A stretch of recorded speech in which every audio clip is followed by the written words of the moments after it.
दोस्तों इस वीडियो को पूरा देखने के बाद आप अपने कैमरे के अंदर इस टाइप से अपनी ऑटो फोकस पॉइंट्स की सेटिंग करना और उसके बाद चेक आउट करना कि आपको आपका जो फोकस पॉइंट है बराबर सेट होता है कि नहीं होता है।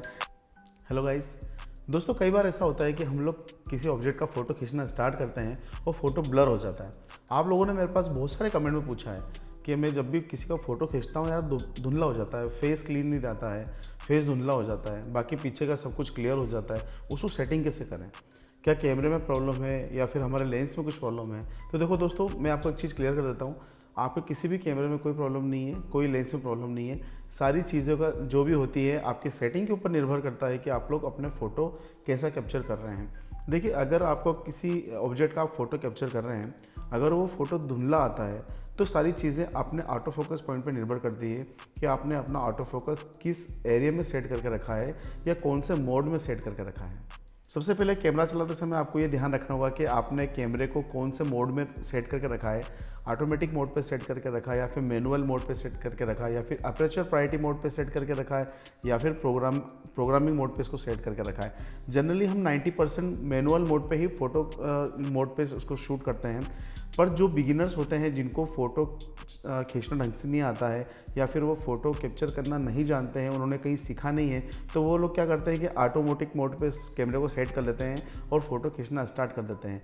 वो ठीक है। बाकी ये होता है कि ऑटोमेटिक मोड पे कैमरे को लगने के बावजूद भी आपको अपने जो ऑटो फोकस पॉइंट है उनको प्रॉपर तरीके से सेट करना आना चाहिए। अगर आपने अपने ऑटो फोकस पॉइंट्स को सेट नहीं किए हैं तो जिस ऑब्जेक्ट का फ़ोटो कैप्चर कर रहे हैं वो धुंधला हो जाएगा। और ऑटो फोकस पॉइंट को सेट करने के लिए बहुत सारे ऑप्शंस होते हैं, जैसे कि आपने इसको आई ऑटो फोकस पे सेट करके रखा है या फिर फेस डिटेक्शन पे सेट करके रखा है या फिर जो होता है एक ह्यूमन डिटेक्शन होता है उस पर सेट करके रखा है या फिर आपने ऑटो सर्वो पे सेट करके रखा है या फिर अपने ऑटो फोकस पॉइंट्स पे सेट करके रख रखा है। बहुत सारी सेटिंग्स होती हैं किसी भी ऑब्जेक्ट का फ़ोटो खींचते समय ऑटो फोकस पॉइंट को सिलेक्ट करने के लिए। तो ये सारी चीज़ें आपको सीखना होगी। मैंने कैमरे रिलेटेड बहुत सारी वीडियोस बना रखी है।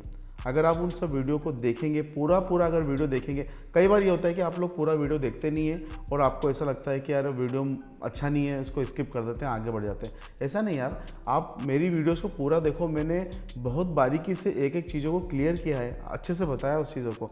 तो उसमें आपको कुछ वीडियो मिल जाएंगे जिसमें आपको किस टाइप से अपने ऑटो फोकस पॉइंट को सेट करना है। मैंने अपने कैमरा मोड्स के ऊपर बहुत सारे एपिसोड्स बना रखे हैं। मेरे ख्याल से 6 एपिसोड मैंने बना रखे हैं जिसमें आपको manual mode, auto mode, programming mode, aperture priority mode, ऐसे बहुत सारे मोड्स के ऊपर मैंने बहुत सारे वीडियोस बना रखे हैं। उनको आप जरूर से चेकआउट करिए वीडियो सेक्शन के अंदर जाके। अगर आपको नहीं मिलते हैं तो मैं लिंक भी डिस्क्रिप्शन में दे दूंगा, उनको आप देख सकते हैं। बहुत सारी वीडियोस मैंने बना रखी है आपको कैसे सेटिंग करना है। तो बस यही होता है कि जब भी आप किसी का फ़ोटो कैप्चर करने लगते हैं तो आपको कैमरे को मैनुअल मोड पे रखना है या ऑटोमेटिक मोड पे रखना है, ये आप पे निर्भर करता है। पर मेरा ये आपका सजेशन ये रहेगा कि आप जब भी किसी का फ़ोटो कैप्चर करते हैं तो कैमरे को मैनुअल सेटिंग पे रखें, क्योंकि आप उसमें आराम से अपना कलर, जो भी आपका वाइट बैलेंस उसको सेट कर सकते हैं, ऑटो फोकस पॉइंट को सेट कर सकते हैं, शटर स्पीड को सेट कर सकते हैं, अपर्चर को सेट कर सकते हैं, ISO को सेट कर सकते हैं। टोटल जितनी भी सेटिंग्स होती है वो पूरी तरह से आप अपने हिसाब से कस्टमाइज़ कर सकते हैं। तो ये सबसे अच्छा मोड होता है मैनुअल मोड। ऑटो मोड में क्या होता है कि वो कैमरा अपने जो भी आपका जो भी एरिया है उसको समझते हुए अपने आप खुद लाइटिंग के हिसाब से अपने आप सेटिंग करता है।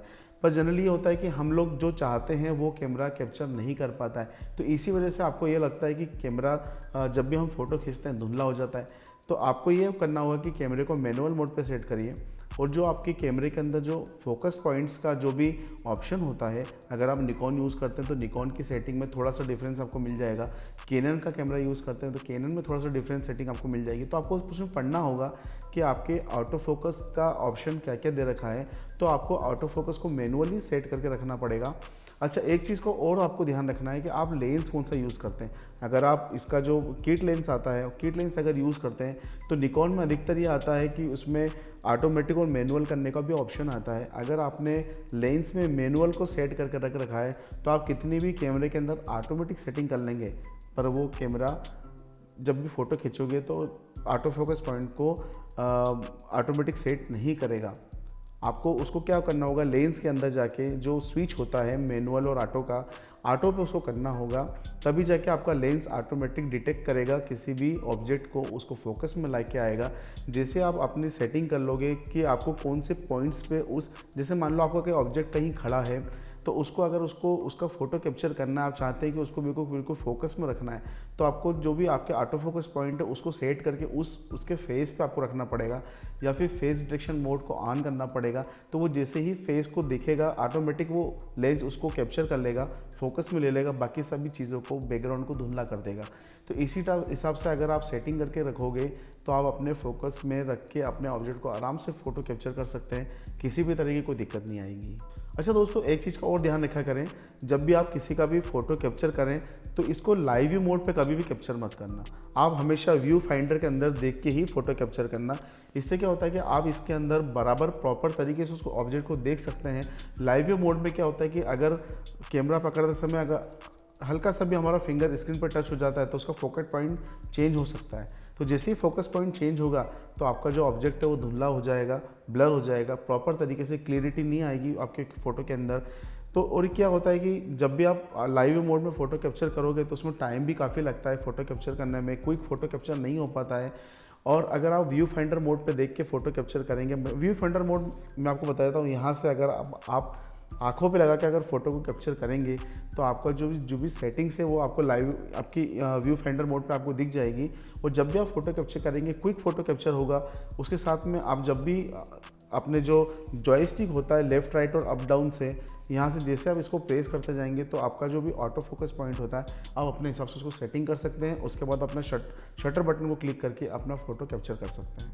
दोस्तों कभी कभी ये भी होता है कि हमारा ऑटो फोकस पॉइंट बिल्कुल सेट है, हम लोग बिल्कुल बराबर से ऑटो फोकस पॉइंट सेट कर रहे हैं, पर कभी कभी फ़ोटो जब अगर ब्लर आता है तो वो अपनी शटर स्पीड के ऊपर भी डिपेंड करता है कि आपने अपनी शटर स्पीड क्या रखी है। तो एक चीज़ का ध्यान रखा करें, अगर आप धूप वगैरह में, अगर बाहर सनलाइट में अगर अपना फ़ोटो कैप्चर कर रहे हैं तो अपनी शटर को आप 1/125 रख सकते हैं, 1/200 रख सकते हैं। इसके बावजूद भी अगर आपको दिक्कत आती है तो अपने ISO को भी आप सेट करके जब भी आप बाहर नेचर में अपना फ़ोटो कैप्चर करते हैं, बाहर दिन में अगर अपना फ़ोटो शूट कर रहे हैं तो अपने ISO को आप 100 पे सेट करके रखें, काफ़ी अच्छी फ़ोटो आएगी। अगर आपने ISO को बहुत ज़्यादा ही बढ़ा दिया तो आपके फ़ोटो को बिल्कुल वाइट पोर्शन दिखेगा, आपको बिल्कुल वाइट फ़ोटो दिखेगा और फ़ोटो ब्लर भी आ सकता है। तो ये सारी चीज़ें आपको सेटिंग करना सीखना होगी। इन सभी सेटिंग्स के ऊपर मैंने बहुत सारी वीडियो बना रखी है यार, आप देखो तो सही। और प्लीज़ वीडियो को पूरा देखा करो, आप वीडियो पूरा देखते नहीं हो, आपको कुछ भी फिर नहीं कर पाते हो, फिर आपको दिक्कत आती है फ़ोटो कैप्चर करने में। दोस्तों इस वीडियो को पूरा देखने के बाद अब अपने कैमरे के अंदर इस टाइप से अपनी ऑटो फोकस पॉइंट्स की सेटिंग करना और उसके बाद चेक आउट करना कि आपका जो फोकस पॉइंट है बराबर सेट होता है कि नहीं होता है, जिस ऑब्जेक्ट का आप फोटो कैप्चर कर रहे हो बराबर फोकस में आता है कि नहीं आता है। इसके बावजूद भी अगर आपको कुछ भी प्रॉब्लम आती है तो आप अपने कमेंट सेक्शन के अंदर, मेरे कमेंट सेक्शन के अंदर आप अपने सवाल छोड़ सकते हैं। मैं पूरी तरह से उनके रिप्लाई करने की पूरी कोशिश करता हूँ। 90% में सभी सवालों के आंसर देता हूँ। कभी कभी आंसर नहीं दे पाता हूँ, तो अगर आपको आपके सवालों का आंसर नहीं मिलता है तो आप दोबारा अपने कमेंट सेक्शन के अंदर सवाल छोड़ सकते हैं। आई होप आपको ये सारी चीज़ें जानने के बाद आपको ये फ़ोटो को शार्प कैप्चर करने में काफ़ी मदद मिलेगी। इसके बावजूद भी अगर आपको कुछ भी दिक्कत है तो मुझे कमेंट कर सकते हैं।